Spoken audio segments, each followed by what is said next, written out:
The capitalist revolution started in the mid-19th century, ushering in a wave in rising living standards across the globe. However, business interests, profit margins, and cost-cutting left many with little share of the economic pie. Thus, unions were formed to represent the ordinary man's interests and combat monopsony power of large firms. Our location is Congress House, home to the Trades Union Congress, and our theme centers around the minimum wage policy passed in 1998. In principle, the minimum wage offers a safety net for low-income workers with the ultimate goal of reducing income inequality. In practice, the legislation defines the minimum wage as the rate entitled to all workers.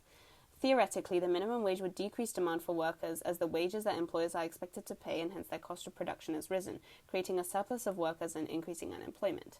In reality, the implementation of such a policy has not driven up unemployment significantly, nor has it led to large inflationary spikes. Unemployment rates stayed relatively unchanged in the immediate period after its implementation at around 1.5 million people from 1999 to 2006. Furthermore, there was no major inflationary uptick.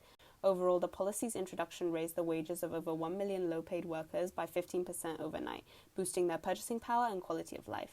Nonetheless, the inequality in Britain continues to rise. While the minimum wage policy has not significantly prevented this increase, according to the CEP in 2008, inequality almost certainly would have risen by more without its introduction.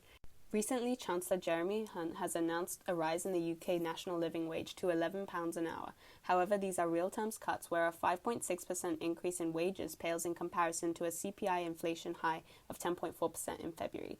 This has led to the demands of a real living wage that keeps up with the cost of housing, food and transportation across the regions of the UK. Given the limitations of a national minimum wage, we ask to what extent does this remain a viable policy option?